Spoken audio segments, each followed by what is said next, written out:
Tonton video ini sampai selesai agar Anda tidak gagal paham.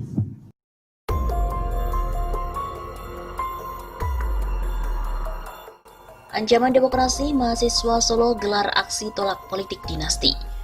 Rekomendasi PDIP yang diserahkan kepada anak Presiden RI, Joko Widodo, Gibran Rakabuming Raka untuk Pilkada Kota Solo, Jawa Tengah, menuai kritik dari kalangan mahasiswa di kota tersebut. Mereka memandang dipilihnya Gibran sebagai bakal calon wali kota Solo itu sebagai ancaman bagi demokrasi, karena diduga memicu terbentuknya dinasti politik. Isu dinasti politik ini menjadi tema aksi Kamisan ke-73 yang digelar di Lingkar Geladak Solo, Jawa Tengah pada hari Kamis 23 Juli yang lalu. Di samping minim merekam jejak di kancah politik, mereka memandang status Gibran sebagai putra sulung Jokowi menjadi persoalan tersendiri.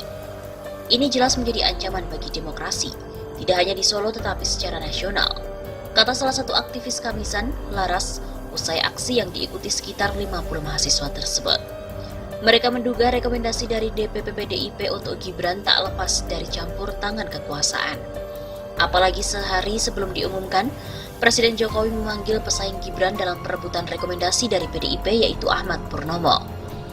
Era reformasi, lanjut Laras, seharusnya memberikan kesempatan yang setara bagi semua orang untuk terjun di kancah politik.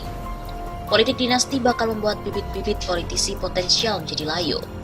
Apalagi banyak partai yang gagal berkompetisi karena terjegal aturan angka ambang batas dalam pemilu. Akhirnya hanya mereka yang punya hubungan dengan kekuasaan dan pemodal yang bisa berpolitik. Sangat tidak mungkin menandingi Gibran.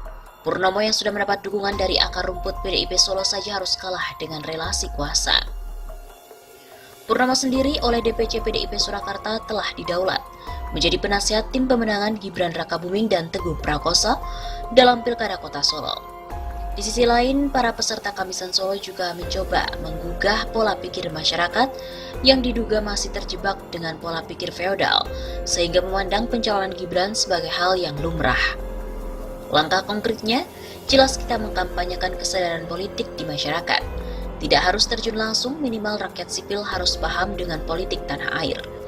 Aksi Kamisan sendiri merupakan agenda rutin setiap Kamis sore yang diikuti sejumlah aktivis mahasiswa Solo. Umumnya aksi tersebut mengangkat isu-isu lokal yang kurang mendapat perhatian publik. Laras menjelaskan tema politik dinasti dipilih untuk aksi kali ini karena mereka menilai pencalonan Gibran akan menjadi masalah ke depan.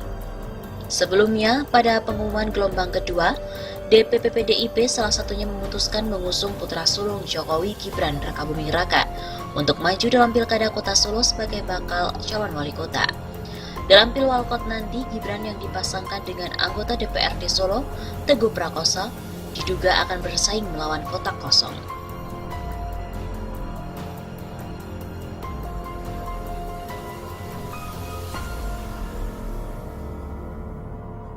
Wajah Presiden Joko Widodo akan malu jika putra sulungnya Gibran Rakabuming Raka yang berpasangan dengan Teguh Prakoso hanya melawan kotak kosong di Pilkada Solo 2020. Direktur Eksekutif Foxpol Center Research and Consulting, Pangi Syarwi Caniago mengurai dua pandangan jika nanti Gibran Teguh tidak memiliki lawan alias berhadapan dengan kotak kosong. Andai pasangan yang sudah mendapat rekomendasi PDIP ini kalah, maka Jokowi tidak akan kuasa menahan malu di hadapan publik. Apa jadinya nanti kalau kotak kosong mengalahkan Gibran? Mau ditaruh di mana muka presiden? Ucap Pangi Syarwi Caniago. Bahkan kata Pangi, jika menang pun publik akan mencurigai macam-macam atas kemenangan melawan kotak kosong. Kalau menang juga dicurigai macam-macam seperti ada upaya kuat intervensi, abuse of power, dan pemilu yang berjalan tidak normal karena ada kata kunci pokoknya Gibran harus menang dengan cara apapun. Jadi saya ingin katakan seperti buah si malakama. Meskipun begitu, Pangi pun memprediksi Gibran Teguh akan memenangkan Pilkada Solo 2020 karena dinilai tidak akan mungkin ada yang berani melawan anak presiden.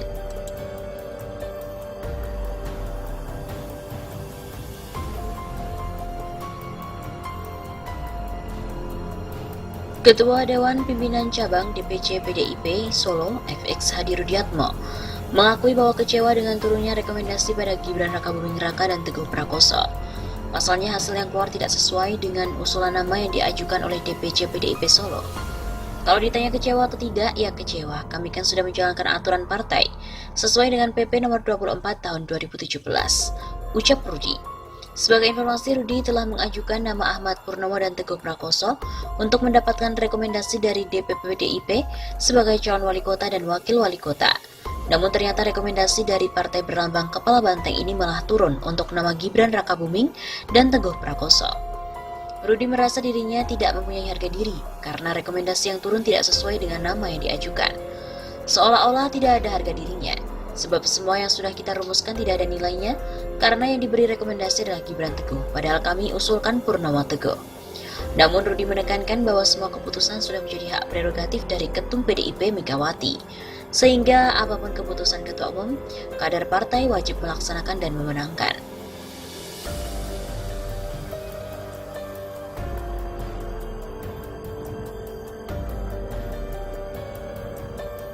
Kultur demokrasi pun dihancurkan oleh oligarki partai politik. Ahmad Purnomo yang didukung oleh arus bawah partai dan kemudian dilibas oleh keputusan atas bahwa partai harus mendukung putra mahkota Gibran Rakabuming Raka sebagai calon wali kota Solo. Purnomo pun secara terang-terangan diundang ke istana. Tawaran jabatan pun diberikan sebagai kompensasi dari kursi tersebut. Peristiwa ini menggambarkan oligarki yang dominan dari partai politik yang menjadi pembunuh demokrasi. Benar bahwa proses yang terjadi adalah masalah internal dan kewenangan partai itu sendiri. Akan tetapi mengingat partai politik adalah institusi dari suatu negara demokrasi, maka pembuldoseran adalah perusakan kultur politik demokratis dalam sistem politik. Khusus Purnomo hanya satu contoh dari penghancuran demokrasi pada partai politik. Realitasnya adalah hampir di semua partai politik yang ada di Indonesia tidak demokratis. Penentuan pimpinan partai di tingkat bawah, proses pencalekan hingga penetapan calon kepala daerah yang diajukan oleh partai seluruhnya ditentukan oleh pimpinan tingkat atas. Ketua Umum DPP sangat berkuasa. Oligarki atau otoritarian berjalan pada partai politik. Akibatnya partai politik kehilangan fungsi yang semestinya sebagai sarana pendidikan politik, sosialisasi politik, artikulasi politik maupun agregasi politik. Ia hanya mampu melakukan fungsi rekrutmen dan mempengaruhi kebijakan politik. Itu pun untuk memenuhi kepentingan politik dirinya sendiri. Berbagai kebijakan rezim yang tidak pro-rakyat bahkan membuat kesusahan dan kegaduhan pada rakyat tak bisa dipisahkan dari perilaku politik partai politik yang memang tidak pro-rakyat. Partai yang lebih berkhidmat pada kekuasaan atau elit. Demokrasi hanya menjadi slogan bahkan bualan. Repotnya, ketika sistem politik yang dibangun oleh korporatokrasi, maka persoalan kapital menjadi dominan. Untuk menjadi ketua partai di tingkat pusat maupun daerah, menjadi calon anggota legislatif, jadi ataupun untuk diusung sebagai calon kepala daerah, maka faktor modal atau uang itu sangat menentukan.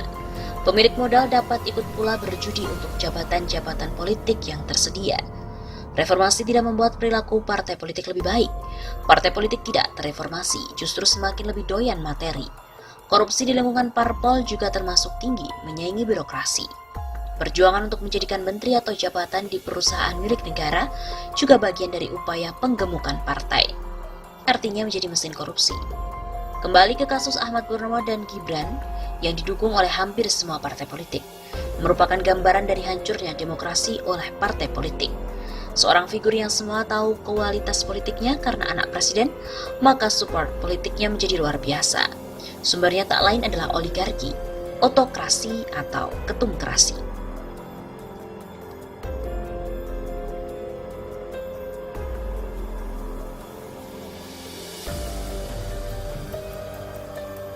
Wajah Presiden Joko Widodo akan malu jika putra sulungnya Gibran Rakabuming Raka yang berpasangan dengan Teguh Prakoso hanya melawan kotak kosong di Pilkada Solo 2020. Direktur Eksekutif Foxpol Center Research and Consulting, Pangi Syarwi Caniago mengurai dua pandangan jika nanti Gibran Teguh tidak memiliki lawan alias berhadapan dengan kotak kosong. Andai pasangan yang sudah mendapat rekomendasi PDIP ini kalah, maka Jokowi tidak akan kuasa menahan malu di hadapan publik. Apa jadinya nanti kalau kotak kosong mengalahkan Gibran? Mau ditaruh di mana muka presiden? Ucap Pangi Syarwi Caniago. Bahkan kata Pangi, jika menang pun publik akan mencurigai macam-macam atas kemenangan melawan kotak kosong. Kalau menang juga dicurigai macam-macam seperti ada upaya kuat intervensi, abuse of power dan pemilu yang berjalan tidak normal karena ada kata kunci pokoknya Gibran harus menang dengan cara apapun. Jadi saya ingin katakan seperti buah si malakama. Meskipun begitu, Pangi pun memprediksi Gibran Teguh akan memenangkan Pilkada Solo 2020 karena dinilai tidak akan mungkin ada yang berani melawan anak presiden.